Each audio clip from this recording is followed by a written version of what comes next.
नमस्कार, स्वदेश न्यूज देख रहे हैं आप। मैं हूं आपके साथ राखी और बात करेंगे बीजेपी का बाउंसर। मध्य प्रदेश में बीजेपी आगामी चुनाव को लेकर एक्शन मोड में है, लेकिन इस बीच बीजेपी ने एक मास्टर स्ट्रोक भी चला है, जिसमें सपा तो साफ हो ही गई, बसपा को भी आधा कर दिया। बात कर रहे हैं मध्य प्रदेश में हुए बड़े उलटफेर की, जिसने भाजपा का कुनबा तो बढ़ाया ही, साथ ही निकाय चुनाव, राष्ट्रपति चुनाव और 2023 में होने वाले विधानसभा चुनाव को लेकर भी नया बल दे दिया। लेकिन भाजपा का कुनबा बढ़ने पर कांग्रेस से डर बता रही है। क्यों और कैसे, इस पर पूरी चर्चा को आगे बढ़ाएंगे। उससे पहले देखिए ये खास रिपोर्ट।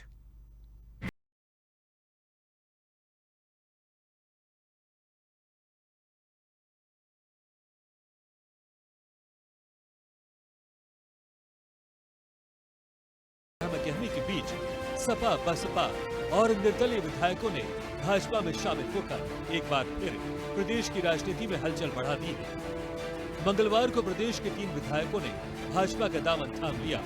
प्रदेश भाजपा कार्यालय में सीएम शिवराज और अध्यक्ष वी डी शर्मा की मौजूदगी में सपा विधायक राजेश शुक्ला, बसपा विधायक संजीव सिंह कुशवाहा और सुसनेर से निर्दलीय विधायक विक्रम सिंह राणा भाजपा के साथ हो लिए।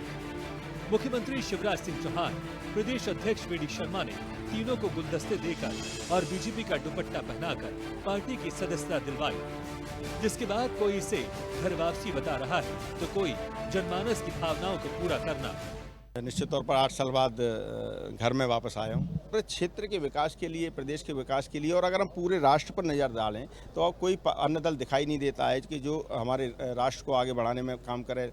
प्रधानमंत्री नरेंद्र मोदी जी के नेतृत्व में लगातार राष्ट्र आगे बढ़ रहा है। हमारा प्रदेश माननीय मुख्यमंत्री के नेतृत्व में लगातार विकास के नए सोपान छू रहा है। तो निश्चित तौर पर अपने क्षेत्र के विकास के लिए हमने पुनः घर वापसी।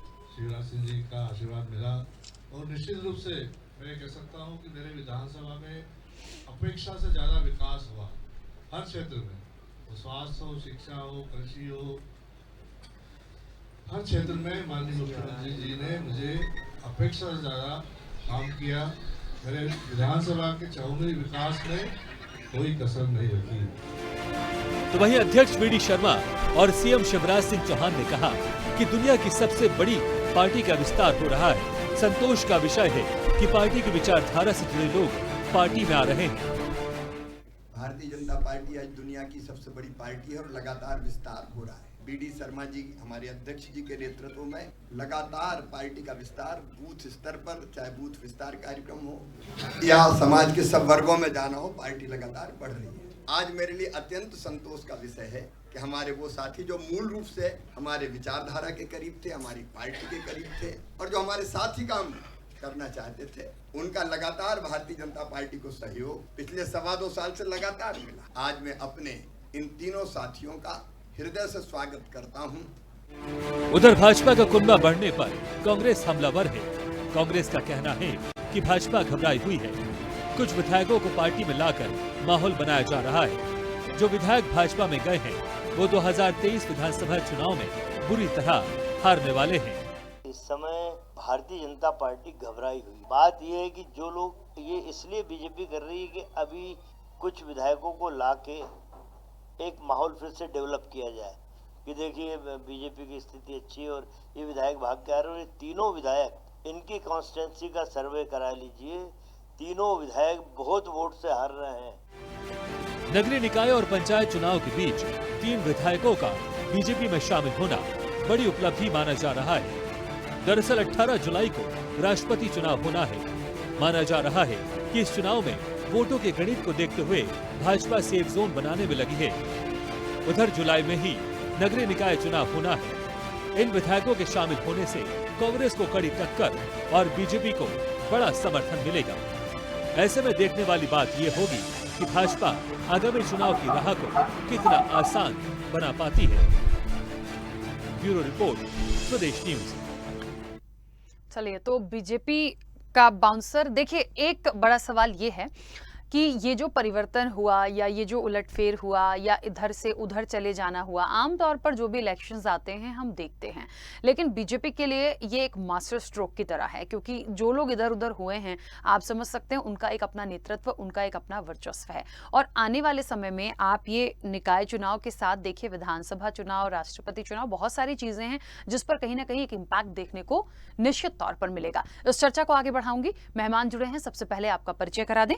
भारतीय जनता पार्टी का पक्ष रखने के लिए दिव्या गुप्ता जी हमारे साथ जुड़ी हैं। दिव्या जी, बहुत स्वागत चर्चा में जुड़ने के लिए। कांग्रेस का पक्ष रखने के लिए अपराजिता पांडे जी हमारे साथ जुड़ी हैं। अपराजिता जी, आपका भी बहुत स्वागत है। और वरिष्ठ पत्रकार रमेश शर्मा जी हमारे साथ जुड़े हैं। रमेश जी, आपका भी बहुत स्वागत है। चर्चा की शुरुआत सबसे पहले दिव्या जी आपसे ही करना चाहती हूँ। मेरी आवाज पहुंच रही है आप तक? आप सुन रही है राखी जी? हाँ दिव्या जी, आ रही है आवाज। ओके। जिस तरह से भारतीय जनता पार्टी के कुनबे में 3 और सदस्य आए, कितनी मजबूती लगेगी? कांग्रेस कह रही है डर गए हैं और इसीलिए तमाम चीजें हो रही हैं। मुझे नहीं लगता है कि बड़ा हास्यास्पद सा लगता है जब सज्जन सिंह वर्मा और सबका मैं बयान सुनती हूँ कि डर गए हैं। अब बताइए, आप डरा हुआ किसको होना चाहिए? जिसका कुनबा बढ़ रहा है उसको डरा हुआ होना चाहिए, जिसमें से लोग छूट छूट के जा रहे हों, जिनकी नैया में छेद हो गया हो, जिनके लोग अब उनकी नैया छोड़ के जा रहे हों, उनको डरा हुआ होना चाहिए। तो ये तो अपने जैसे कहते थे कि offence is the best defence. जब आपके पास अपने लिए डिफेंस में कहने के लिए कुछ नहीं होता है तो आप ऑफेंसिव हो जाते हैं।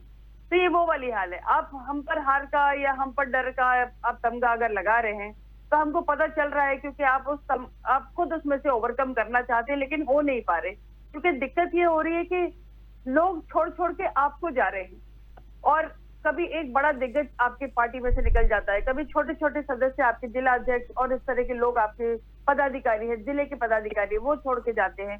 50-50 सदस्य एक बार में छोड़ के जा रहे हैं। तो डरा हुआ किसको होना चाहिए? पार्टी किसकी संकुचित होती चली जा रही है? आप वो आरोप जो हम पर लगा रहे हैं वो अपने अंदर झांक के देखिए। तकलीफ आपकी ज्यादा बढ़ रही है। हमारी पार्टी तो मेरे हमेशा आपके सामने कहती आई हुई एक विशाल समुद्र की तरह है, और स्वागत है उन सबका, क्योंकि ये जो तीनों हैं ये तीनों की तीनों वो विचारधारा के हैं। हम जानते हैं कि भिंड के विधायक जी जो है संजीव जी, वो पुरानी भारतीय जनता पार्टी की विचारधारा के साथ जुड़े हुए व्यक्ति हैं। उनके पिताजी भी जुड़े हुए थे, तो उनकी तो घर वापसी, एक तरह से घर वापसी हो रही है। और माननीय राजेश जी के साथ तो हम ये जानना पता है कि उन्होंने एक समाजवादी पार्टी को उन्होंने निकाल इसलिए दिया था क्योंकि उन्होंने क्रॉस वोटिंग करी थी राज्यसभा के समय। तो तब से वो ऑलरेडी बीजेपी की आइडियोलॉजी के साथ समर्पित थे ही। तो एक तरह से जो लोग समर्पित थे वो वापस आ रहे हैं। राणा जी का भी एक इच्छा थी बहुत समय से, और वो भी वापस आ रहे हैं। तो उन सबका दिल खोल के स्वागत है इस पार्टी में। और हम जो आता है विचारधारा के साथ आता है, उस आइडियोलॉजी को अगर आत्मसात करता है तो क्यों ना उनको स्वागत करा जाए। तो ये तो बहुत अच्छी बात है और शुभकामनाएं हैं उन सबको कि वो इस विचारधारा के साथ फिर से सम्मिलित होकर आ रहे। ठीक है अपराजिता जी, इलेक्शन के पहले ये एमपी की सियासत का बड़ा उलटफेर माना जा रहा है। जैसा कि मैंने पहले भी बोला, तीनों ही लोगों की बात करें तो अपना अपना नेतृत्व, अपनी अपनी काम करने की पहचान, और एक जो पुरानी चीजें जो जुड़ी हुई हैं, एक कनेक्शन वो है। किसी की घर वापसी है तो किसी का कुछ है, खैर जो कुछ भी है। लेकिन इस वक्त पे ये बदलाव कितना प्रभावित करेगा? देखिए, सबसे पहले मैं दिव्या जी की एक बात जो उन्होंने भारतीय जनता पार्टी के बारे में कही, वो गलती से कांग्रेस के बारे में कह दी थी। अब समझ में आता है भारतीय जनता पार्टी का मोडस ऑपरेंडी है, ये ऑफेंस जो होता है बेस्ट डिफेंस है। यही ये लोग करते हैं। जब से इनसे बात करो भ्रष्टाचार पे, जब भी इनसे बात करो विमेन क्राइम पे, महिला अपराध, एम्प्लॉयमेंट, रोजगार, तो ये लोग यही करते हैं। बीजेपी का मोडस ऑपरेंडी है, कांग्रेस का नहीं। अब सच्चाई ये है ना कि ये मास्टर स्ट्रोक है, ये कोई मास्टर स्ट्रोक नहीं है राखी जी।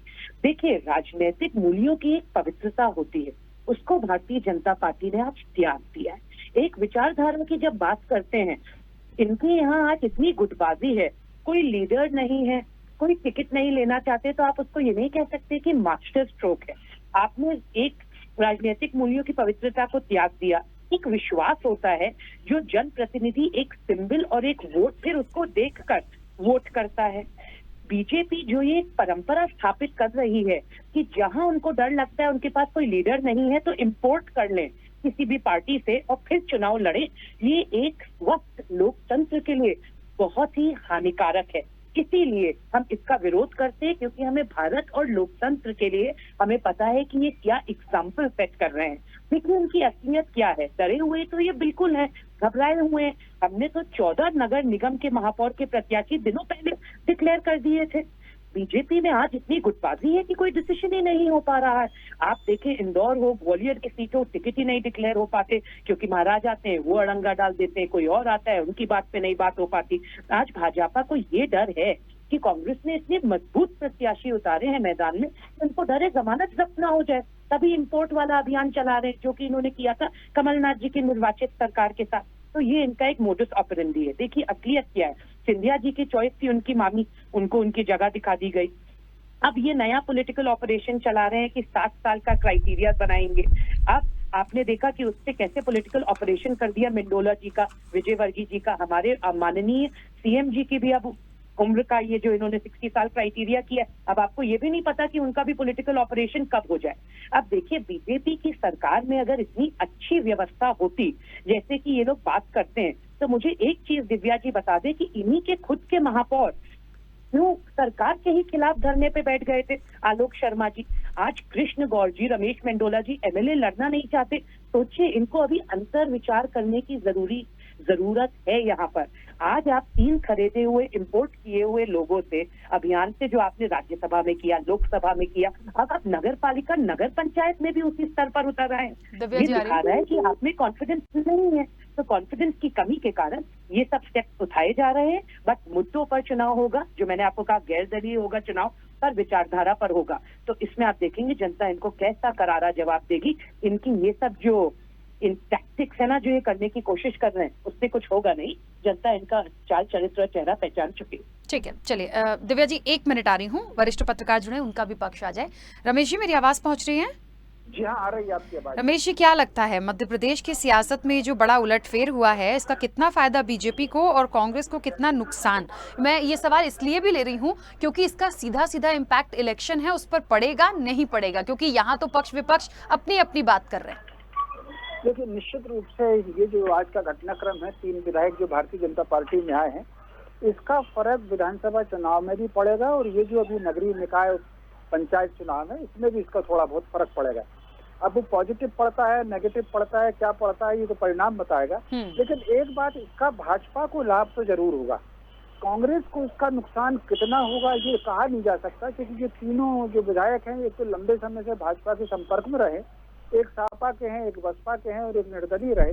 तो चूंकि कांग्रेस से इनका सीधा जुड़ाव लंबे समय से नहीं रहा, तो इनके भाजपा में आने से कांग्रेस को कितना नुकसान होगा ये तो नहीं कहा जा सकता। लेकिन भाजपा को इससे जरूर लाभ होगा, एक बात हो गई। दूसरी एक और बात है, निश्चित रूप से इसमें से 2 विधायक तो ऐसे हैं जो कहीं ना कहीं, जैसे मान लीजिए जो सपा के टिकट से लड़े, वो भले सपा के टिकट से लड़े, लेकिन अगर उनकी आप पुरानी पृष्ठभूमि देखें तो वो भाजपा के करीब रहे हैं। एक विधायक तो उनका तो परिवार भाजपा का रहा ही है।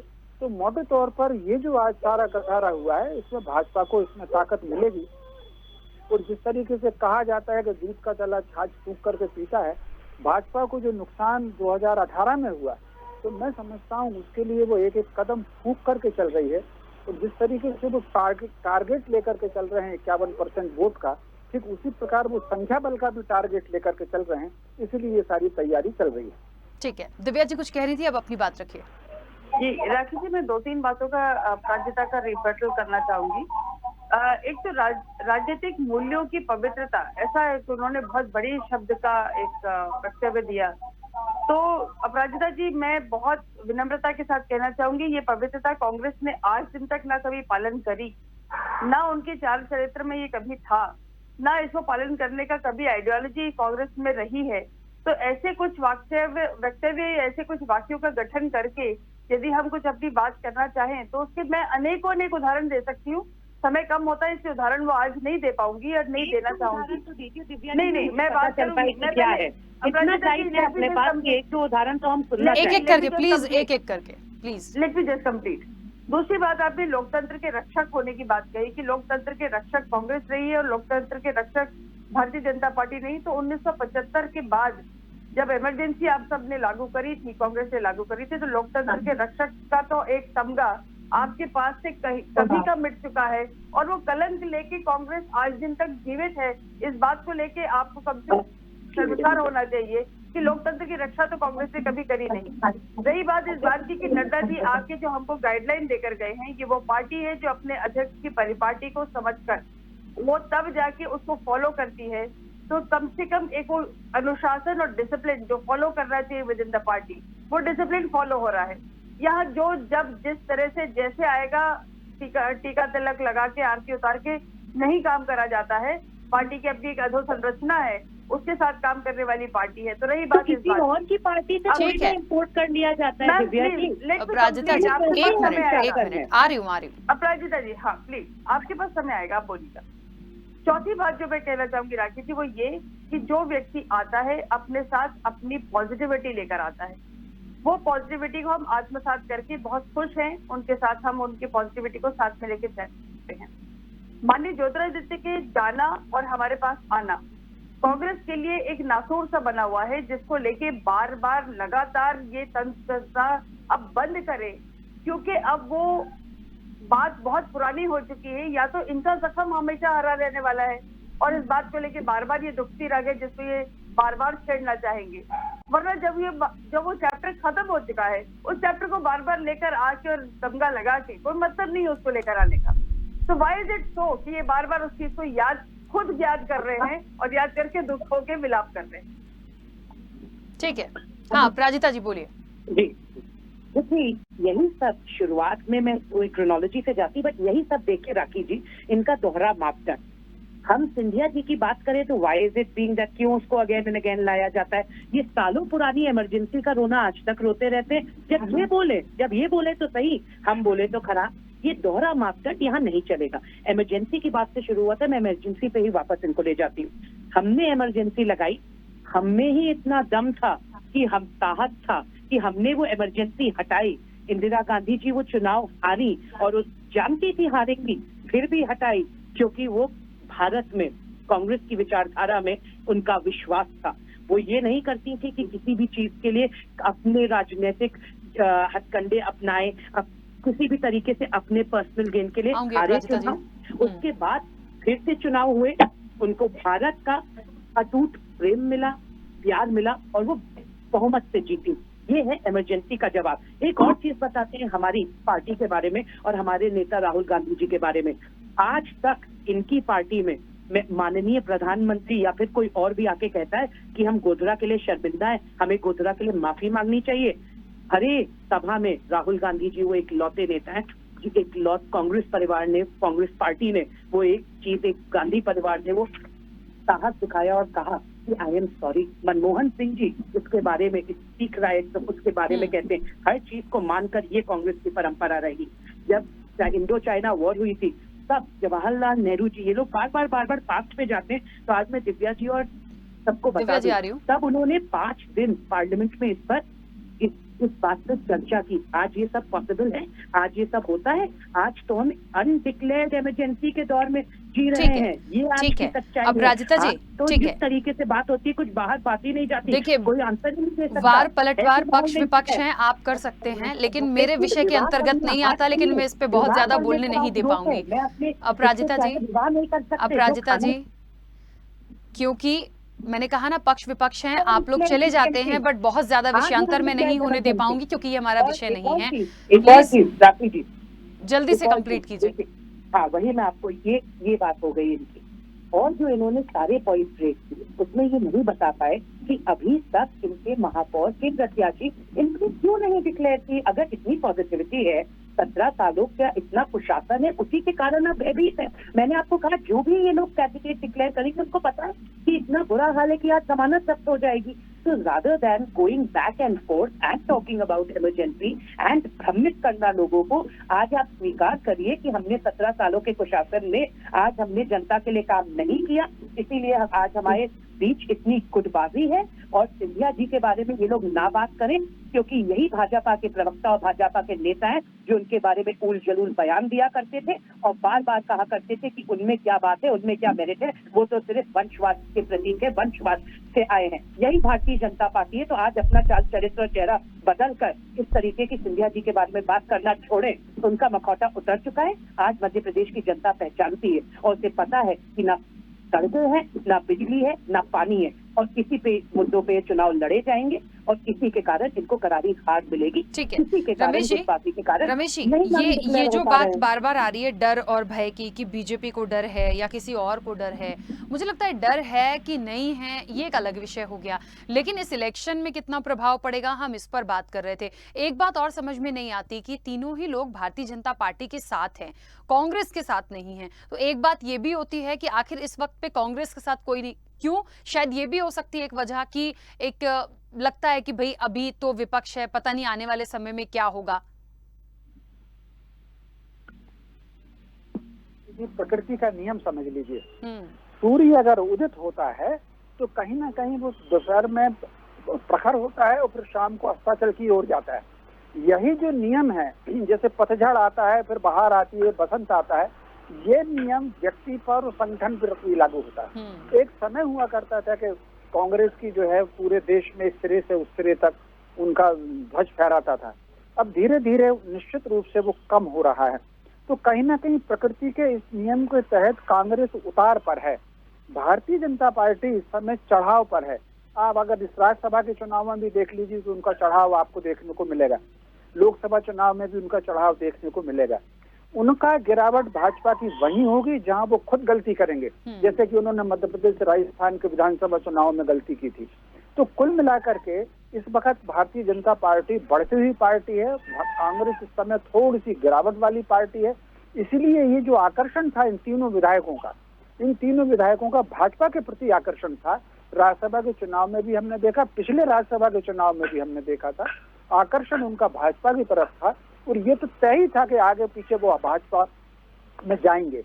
और मैं समझता हूँ ये जो समय निश्चित किया है ये भाजपा ने निश्चित किया होगा ताकि इस माहौल का वो लाभ स्थानीय शासन और पंचायत चुनाव में उसका उठा सकें। तो ये तारीख वारीख और ये टाइमिंग इन्होंने ही सेट की होगी। तो कुल मिलाकर के इसीलिए उन तीनों का आकर्षण है। अभी कांग्रेस का और हो सकता है आगे चल करके चुनाव के समय और एक आध विधायक कोई टूट जाए, अगर ऐसा होता है तो फिर उसको आश्चर्य मेरी दृष्टि में नहीं होगा। ठीक है, हाँ दिव्या जी अब अपनी बात रखें। जी वो एक्चुअली विषयांतर हो जाएगा, आप बिल्कुल सही कह रही थी, क्योंकि बहुत सारे विषय ऐसे अनावश्यक विषय उठ गए जिनका जवाब देना में एक अलग डिबेट हो जाना चाहिए। शुरुआत किसने की थी? मैंने नहीं की थी, लेकिन पर वो बहुत सारे ठीक है, जो कुछ भी था इसलिए मैंने बीच में ही टोक दिया था क्योंकि हम इलेक्शन मोड पर हैं, थोड़ा सा इधर उधर चलता है पर पूरी तरह से नहीं होता। प्लीज ठीक है, अपराजिता जी बोलने दीजिए।